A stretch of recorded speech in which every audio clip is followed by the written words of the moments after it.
नमस्कार, स्वागत है आप सभी का मध्य प्रदेश और छत्तीसगढ़ की खबरों में। मैं आपके साथ निकिता कश्यप। बुलेटिन की शुरुआत करते हैं हेडलाइंस के साथ। सागर में कोटवार संघ नहीं दे पाए सीएम को ज्ञापन, पुलिस ने सभी सदस्यों को किया नजरबंद। पुलिस के रवैये से संघ के सदस्यों में गुस्सा। उज्जैन के बैंक ऑफ इंडिया में लगी भीषण आग, दमकल विभाग ने आग पर पाया काबू, आग लगने का नहीं चल पाया पता।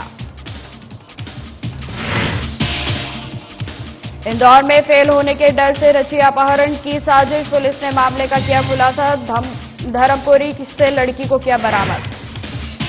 इंदौर में धोखाधड़ी करने वाले दंपति को पुलिस ने किया गिरफ्तार, इन्वेस्टमेंट के नाम पर करते थे धोखाधड़ी, लंबे समय से चल रहे थे फरार। और इंदौर में पब के बाहर विवाद करने वाले आरोपी गिरफ्तार, आने जाने वाले लोगों से करते थे टिप्पणी, लोगों से करते थे झगड़ा। बुलेटिन की शुरुआत करते हैं। खबर रायपुर से है, जहां 2018 में महिलाओं का दबाव था कि शराबबंदी हो, जिसे लेकर प्रजापति ब्रह्मा कुमारी ईश्वरीय विश्वविद्यालय के चिकित्सक सेवा प्रभाग की तरफ से नशा मुक्ति भारत अभियान कार्यक्रम में बतौर मुख्य अतिथि मुख्यमंत्री भूपेश बघेल ने शराबबंदी को लेकर बड़ा बयान दिया है। सीएम भूपेश ने नशा मुक्ति अभियान में अपने संबोधन में कहा कि आज ही शराब की दुकान बंद करा सकता हूं। साथ ही कहा कि ये केवल सरकार की जिम्मेदारी नहीं है, बल्कि लोगों को भी सरकार का साथ देना होगा। हमारे प्रजापिता बहनें शुरू की है, उन्हें मैं बधाई देता हूं। इस नशा मुक्ति कार्यक्रम में सभी लोगों को बढ़ चढ़कर हिस्सा लेना चाहिए, और न केवल हिस्सा लेना चाहिए बल्कि नशा छोड़ना भी चाहिए और छुड़ाना भी चाहिए, क्योंकि ये सामाजिक बुराई है और इस बुराई को हम सब मिलकर परास्त करें और स्वस्थ समाज की रचना करें। यही संकल्प आज के अवसर पर होना चाहिए।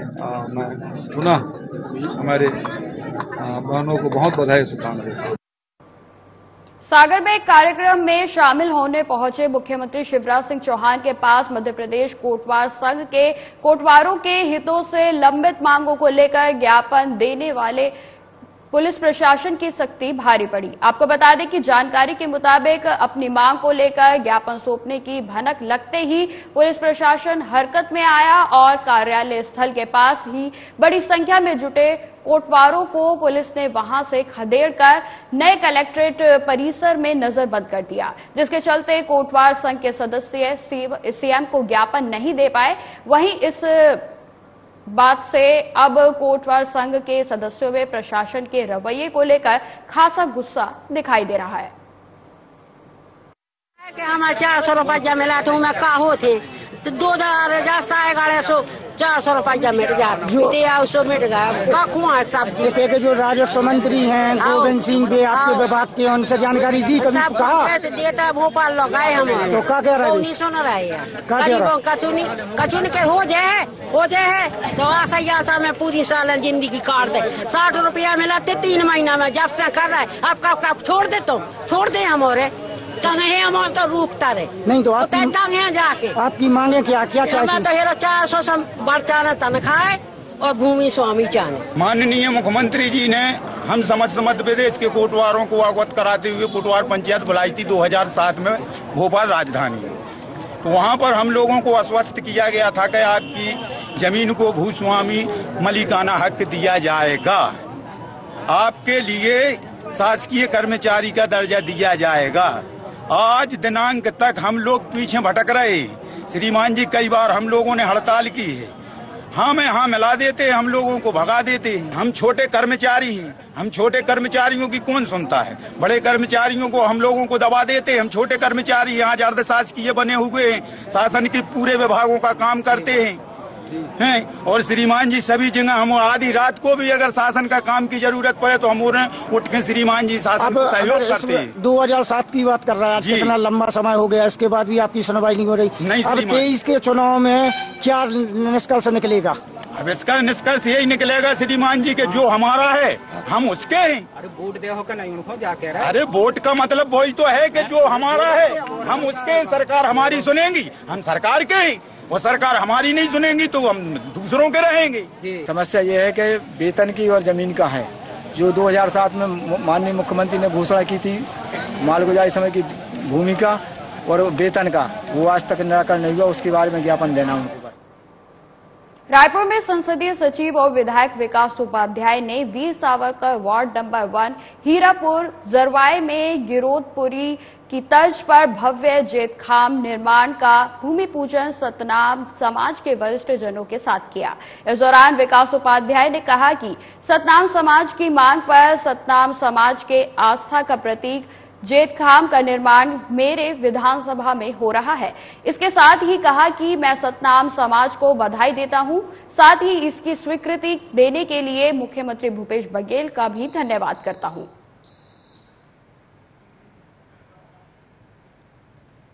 अब खबर उज्जैन से है, जहां कल दोपहर को नागझीरी स्थित बैंक ऑफ इंडिया में अचानक से आग लग गई। वहीं फायर ब्रिगेड की टीम ने मौके पर पहुंचकर आग पर काबू पाया। बता दें कि इस घटना में कितना नुकसान हुआ है, इसको लेकर कोई भी बोलने को तैयार नहीं है। फिलहाल मामले की जांच जारी है।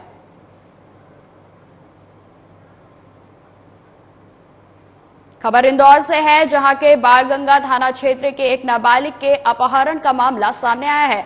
आपको बता दें कि जिसमें नाबालिग ने अपने अपहरण होने की जानकारी परिजनों को दी थी, जिसके बाद पुलिस ने नाबालिग को धर्मपुरी से बरामद किया। जानकारी के मुताबिक लड़की ने एग्जाम में फेल होने के डर से ऐसा कदम उठाया था और अपने अपहरण की झूठी कहानी रची थी। अजीब सी लग रही थी, क्योंकि उसका कहना था कि मैं खेत में बैठी हुई थी। उसके जब कपड़े देखे तो कपड़े बिल्कुल साफ थे, ऐसा लग ही नहीं रहा था, बिल्कुल झकाझक कपड़े पहने हुए थे उसने। फिर उसके हाथ में वो एक नाड़ा बंधा हुआ था। वो नाड़ा उज्जैन में जो महाकाल मंदिर में बीच में पंडित जी बैठते हैं वो बांधते हैं। उस बड़ा स्पेसिफिक बनता है वो, तो अलग समझ में आता है। फिर उसकी तलाशी ली गई महिला सब इंस्पेक्टर के द्वारा, तो उसकी जेब से एक टिकट भी निकली। तो फिर लड़की को थोड़ा सा सख्ती से जब पूछताछ की गई तो लड़की ने बताया कि उसके साथ जो घटना घटी जैसा वो बता रही है ऐसा कुछ नहीं हुआ है। वो फेल होने के डर से उसने अपहरण की अपनी कहानी बनाई थी, जिसमें घर वाले नाराज ना हो। तो घर वालों की सहानुभूति के प्राप्त करने के लिए उसने ऐसा एक।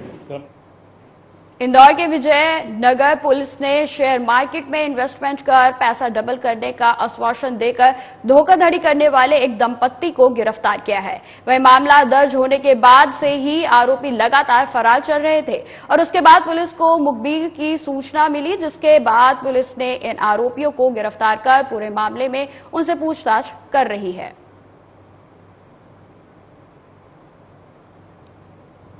में हमारे द्वारा एक प्रकरण पंजीबद्ध किया गया था, जिसमें 420 और 406 के तहत अपराध पंजीबद्ध हुआ था, जिसमें लगभग 25 पीड़ित एक साथ आकर उन्होंने एक आवेदन प्रस्तुत किया था, जिसमें उनके द्वारा आरोपी हेमंत परियार और ज्योति परियार जो लसुड़िया क्षेत्र के रहने वाले हैं, ये लोग धोखाधड़ी उनके साथ किए थे।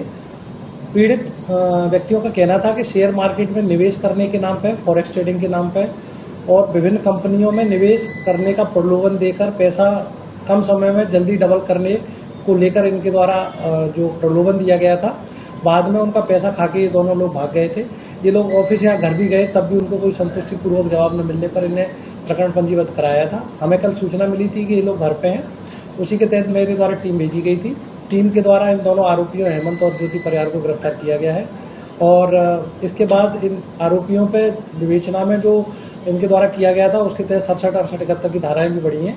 आरोपियों का पुलिस रिमांड हमारे द्वारा आज लिया जाएगा, उनको आज कोर्ट में पेश किया जाएगा। खबर इंदौर से है, जहां के विजयनगर थाना क्षेत्र में शनिवार रात संचालित होने वाले पब और बार के बाहर विवाद करने वाले 4 बदमाशों पर पुलिस ने कार्रवाई करते हुए सलाखों के पीछे भेज दिया है।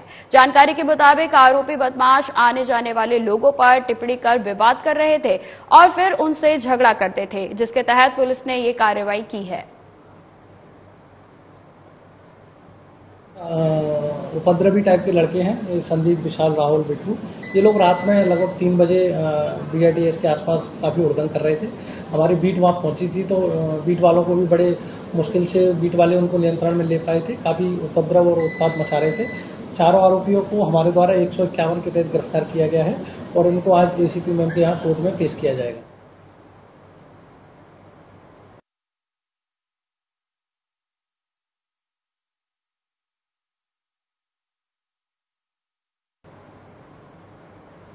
बस्तर जिले में 13 मई को वृहद नेशनल लोक अदालत का आयोजन जगदलपुर के जिला और सत्र न्यायालय में आयोजित किया गया।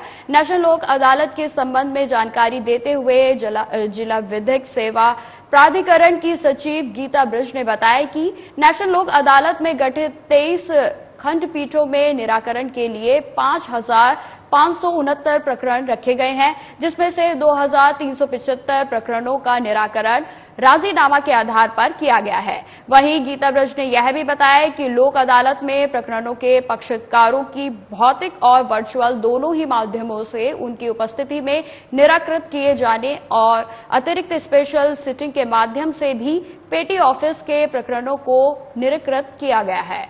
साथ ही उन्होंने यह भी बताया कि इस बार मोहल्ले लोक अदालत में भी आयोजन किया गया है, जिसके अंतर्गत नगर निगम क्षेत्र के कुछ वार्डों से प्राप्त 15 शिकायतों में से 10 शिकायतों का तत्काल निराकरण किया गया है। आयोजन राष्ट्रीय विधिक साक्षरता प्राधिकरण के निर्देश से किया गया है और जैसा कि आप देख रहे हैं यह परिवार न्यायालय है और यहाँ पे पति पत्नी के जो आपसी लड़ाई झगड़े के मामले हैं वो यहाँ चलते हैं और हम लोग की ये कोशिश रहती है कि परिवार बच जाए, टूटे ना। जैसे अभी आपने इससे पहले देखा दोनों को समझाइश दी गई, दोनों ने तलाक के लिए मामला लगाया था, लेकिन फिर दोनों आपसी सहमति से बातचीत के लिए तैयार हो गए हैं और उन्होंने समय लिया है ताकि हम एक रह सकें, एकजुट रह सकें। तो इस तरह से परिवार न्यायालय में जो पति पत्नी को समझाइश दी जाती है। दूसरा, लोक अदालत का फायदा यह रहता है कि यहाँ कोई भी पक्ष ना तो हारता है ना जीतता है, दोनों ही जीतते हैं। बाकी मामले में क्या होता है, कोई एक पक्ष जीतता है, कोई एक हारता है, तो उसमें आपसी रंजिश हमेशा दिल में रही जाती है। लेकिन लोक अदालत में जो समझौता होते हैं उसमें रंजिश खत्म हो जाती है।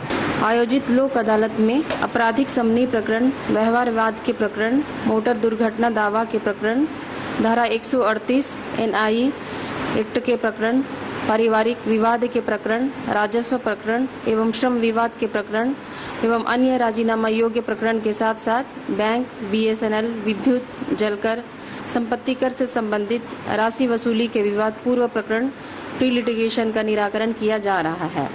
नेशनल लोक अदालत के आयोजन के संबंध में सभी सम्मानित न्यायाधीश गणों, जिलाधिवक्ता संघ के पदाधिकारी गणों, जिले के विभिन्न बैंकों के अधिकारियों, BSNL नगर निगम के अधिकारियों के साथ समय समय पर बैठक आयोजित कर उन्हें नेशनल लोक अदालत में अधिक से अधिक प्रकरणों का निराकरण किए जाने हेतु प्रकरणों के पक्षकारों एवं उनके अधिवक्ताओं के साथ प्री सिटिंग किया जाकर प्रकरणों को नेशनल लोक अदालत में रखे जाकर जगदलपुर विधानसभा के अंतर्गत दरभा विकासखंड के दरभा में माता महाकालीन के मेले का आयोजन किया गया है। विधायक रेखचंद जैन भी इस महाकालीन माता मेले में शामिल हुए। वहीं विधायक ने बस्तर अंचल में सुख समृद्धि और शांति की कामना के साथ माता की पूजा अर्चना कर आशीर्वाद लिया। फिर मेले में आए लोगों से मुलाकात की। वहीं विधायक रेखचंद जैन ने मंदिर और मेला समिति से जुड़े तमाम लोगों से मेला शांतिपूर्वक और सौहार्द भाव से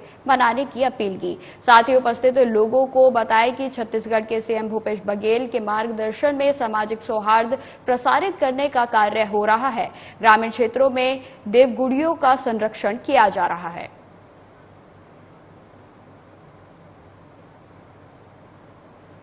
जगदलपुर विकासखंड के अंतर्गत कुम्हारपारा, कुम्हली और भाटागुड़ा सहित कालीपुर में आयोजित मेला मढ़ई में जन समुदाय के साथ विधायक रेखचंद जैन भी शामिल हुए। इस दौरान विधायक रेखचंद जैन ने सभी स्थानों पर देवियों की गुड़ी में शीश झुकाकर बस्तर अंचल के सुख समृद्धि की कामना करते हुए पूजा अर्चना की। सर्वप्रथम विधायक शहर के कुम्हारपारा क्षेत्र के जय माता फिरंता देवी के मेले में शामिल हुए। इसके बाद कुम्हली और भाटागुड़ा क्षेत्र में आयोजित मेले में शामिल हुए। मेले में महिलाओं ने परंपरागत अनुसार विधायक का स्वागत किया। वहीं कालीपुर मेले में भी शामिल होने पहुंचे विधायक रेखचंद जैन का ग्रामीणों ने भव्यता के साथ स्वागत किया गया। वहीं आपको बता दें, विधायक ने गंगा देवी माता की पूजा अर्चना कर आशीर्वाद लिया।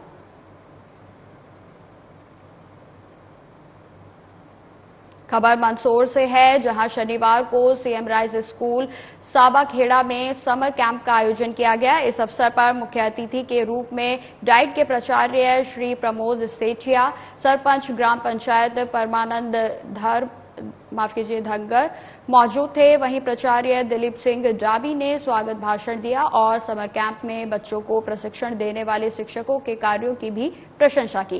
इस दौरान डाइट प्राचार्य सेठिया ने बताया कि शासकीय विद्यालय में पहली बार समर कैंप का इतने अच्छा कार्य देखने को मिला है, जो कि सराहनीय है। इस अवसर पर समर कैंप में भाग लेने वाले छात्र छात्राओं और प्रशिक्षण देने वाले शिक्षकों को प्रमाण पत्र भी वितरित किए गए। कार्यक्रम का संचालक शिक्षक रतनलाल चौहान ने किया।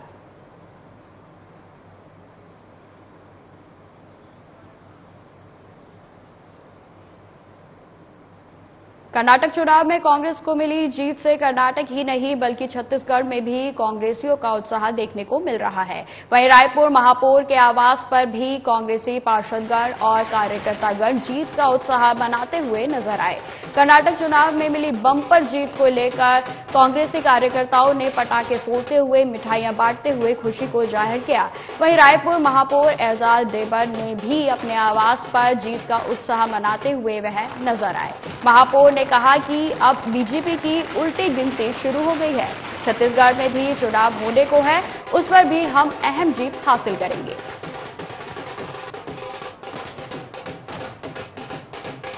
जो हनुमान जी के नाम पर वोट मांग रहे थे, जो राम भगवान, ये राम भगवान सिर्फ भारतीय जनता पार्टी के या हनुमान भगवान सिर्फ भारतीय जनता पार्टी के नहीं, ये पूरे देश के भगवान है। और जिस तरीके से वहां पर हनुमान जी के नाम पर आदरणीय प्रधानमंत्री जी को भी देखा गया कि वोट मांगते हुए दिखाई दिए, तो ये जो धर्म की पॉलिटिक्स वहां पे की गई थी, वहां पर इस चीज को कर्नाटक की जनता ने वहां पर विराम लगाया है। विकास को वहां पर उन्होंने अपना वो बनाया है, विकास के एजेंडे पर वहां उन्होंने वो लगाया है। दूसरी चीज, जो सबसे बड़ी चीज मुझे लगता है कि ये बंद मुट्ठी होती है, लाख की होती है, और खुल गई तो खाक की होती है। तो भारतीय जनता पार्टी की जो मुट्ठी बंद थी, वो कलाई अब खुल गई है। कर्नाटक चुनाव को लेकर छत्तीसगढ़ कांग्रेस कार्यालय में ढोल नगाड़ा, आतिशबाजी, मिठाई बांटकर जश्न मनाया गया। इस दौरान कांग्रेस संचार विभाग के अध्यक्ष सुशील आनंद शुक्ला ने बताया कि राहुल गांधी की भारत जोड़ो यात्रा का यह परिणाम है। वहीं अमरजीत छाबड़ा ने कहा कि कर्नाटक में मोहब्बत का शोरूम खुल गया है और 2024 में मोहब्बत का मॉल खुलेगा। साथ ही उन्होंने यह भी बताया कि यह जीत कर्नाटक की जनता की जीत है, कर्नाटक कांग्रेस पार्टी के कार्यकर्ताओं की जीत है। निश्चित तौर पर राहुल गांधी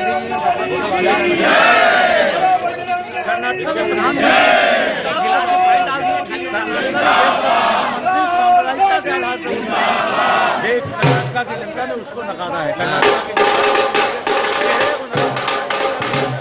लोकतंत्र को कुश्ती लोग पंडित। कर्नाटक चुनाव में छत्तीसगढ़ से ऑब्जर्वर बनकर गए पंकज शर्मा ने कहा कि कर्नाटक चुनाव राहुल गांधी की भारत जोड़ो यात्रा का परिणाम है। वहीं कांग्रेस के वरिष्ठ नेता पूर्व मंत्री सत्यनारायण शर्मा ने कहा कि कर्नाटक जीत से कांग्रेस कार्यकर्ताओं के अंदर एक नया जोश आया है। 2024 में निश्चित तौर पर कांग्रेस की सरकार केंद्र में बनेगी। सीधे राहुल गांधी जी, खड़गे साहब, प्रियंका जी, सोनिया गांधी जी के सिद्धांतों की, विचारधारा की जीत है। बोया बीज से बबूल का फूल कहाँ से हो। जो आदमी जैसा कर्म करता है वो वैसा भोगता है। मैं कह रहा हूँ राहुल गांधी जी के संघर्ष का परिणाम है और ये सीधे सीधे कर्नाटक के मतदाताओं की जीत है। जीत का पूरा श्रेय कर्नाटक के मतदाताओं का, जिन्होंने सरकार को बदल दिया और एक मोदी जी को एक आईना दिखा दिया कि गलत काम करोगे तो इसका यही नतीजा होगा। देखिए, इस चुनाव में मुख्यतः दो मुद्दे सामने थे। एक तो भारत जोड़ो यात्रा से जो देश में वातावरण बना, कर्नाटक में वातावरण बना, भाजपा की जो ध्रुवीकरण की राजनीति थी वो सफल नहीं हो पाई। उसका श्रेय केवल और केवल राहुल गांधी जी को, उनकी भारत जोड़ो यात्रा को जाता है। दूसरा, राहुल गांधी जी का जो निष्कासन हुआ लोकसभा से, लोग उससे भी सख्त नाराज थे। कहीं उनको लगता था कि लोकतंत्र का गला घोटने का काम नरेंद्र मोदी जी की सरकार कर रही है, उसकी नाराजगी भी सामने आई। तीसरा, जो वहाँ के जो प्रभारी रणदीप सुरजेवाला जी ने जो कांग्रेस को एक करने का काम किया, मैं उनको बहुत बहुत बधाई देता हूँ। वो सफल हुए और कांग्रेस एक अवसर चुनाव लड़ी। भाजपा की 40% कमीशन की सरकार को हमने गिराया और बहुत कर्नाटक के विधानसभा चुनाव में बीजेपी के तमाम दावों को दरकिनार करते हुए कांग्रेस पार्टी ने अच्छा प्रदर्शन कर दिखाया है। वहीं कर्नाटक चुनाव को लेकर तमाम राजनीतिक नेताओं के द्वारा अलग अलग प्रतिक्रियाएं दी जा रही हैं। इसी कड़ी में इंदौर में बीजेपी विधायक आकाश विजयवर्गीय ने भी इस मामले पर अपनी प्रतिक्रिया दी है।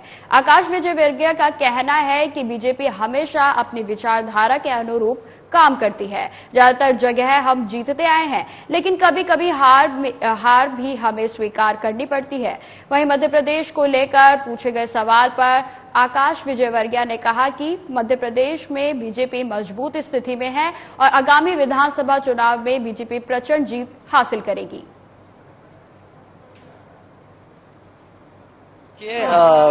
भारतीय जनता पार्टी अपने विचारधारा के लिए काम करती है और पूर्णकालिक रूप से काम करती है, जनता की सेवा करती है। और ठीक है, ज़्यादातर समय में हम लोग जीतते हैं, कभी कभार हार भी हमें स्वीकार करनी पड़ती है।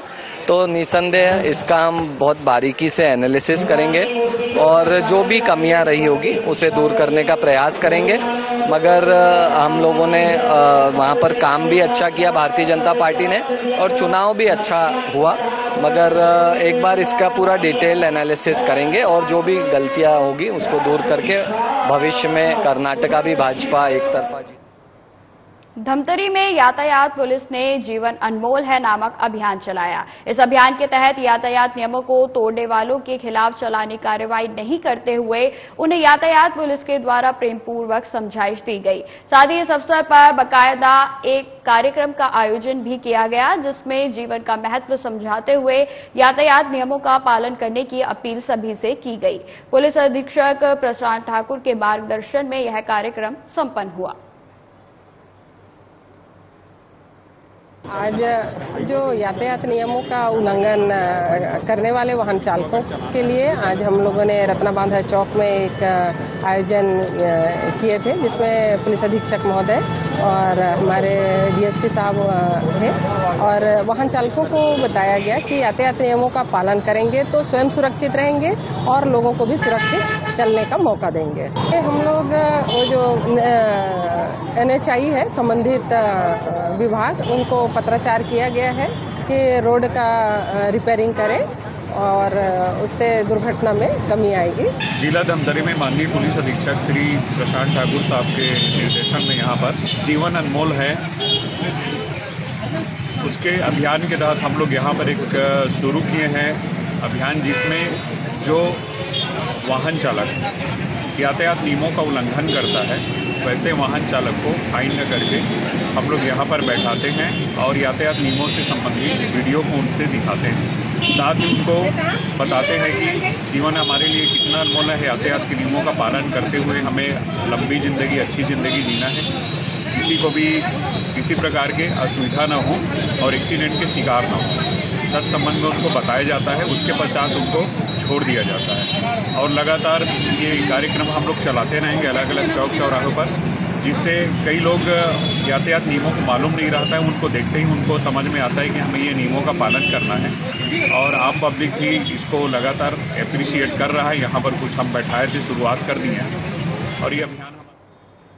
अब खबर इंदौर से है, जहां प्रदेश के मुख्यमंत्री शिवराज सिंह चौहान के निर्देशन के बाद सरकारी अनाज को बाजार में बेचने वाले मुनाफाखोरों के खिलाफ सभी विभागों को कार्रवाई करने के निर्देश दिए गए हैं। ऐसे में इंदौर शहर में पनप रहे कालाबाजारी करने वाले आरोपियों के खिलाफ पुलिस भी एक्शन मोड में नजर आ रही है। पुलिस के मुताबिक गरीब जनता के हक का अनाज मुनाफाखोरों से जब्त किया गया है। वहीं इस मामले में एक आरोपी को भी गिरफ्तार कर लिया गया है। सूचना मिली थी पुलिस को कि वाहन संदिग्ध हालत में है, जिसमें कुछ अनाज भरा है, लेके जा रहे हैं। जब पेट्रोलिंग पार्टी की जो सब इंस्पेक्टर सत्यजीत और उसके साथ वालों ने उसको चेक किया, रोका, तो वाहन में चावल भरे थे और चावल के संबंध में उससे पूछा गया तो उसके पास कोई दस्तावेज नहीं थे। जो वाहन मालिक और जो ड्राइवर था सरबजीत, उसको मौके पर ही लाइसेंस नहीं होने पर और वाहन के कोई कागज नहीं थे, साथ ही जो चावल थे उसके भी नहीं थे। और वो चावल के बारे में उसने बताया कि ये जो गरीब लोगों के लिए BPL कार्ड पे मिलते हैं वो लें, और इनको खरीद के बेचने के लिए जा रहे थे, इसलिए इनको अरेस्ट किया गया और अभी माननीय न्यायालय पेश कर। फिलहाल इस बुलेटिन में इतना ही। खबरों की और भी जानकारी के लिए बने रहे हमारे साथ। नमस्कार।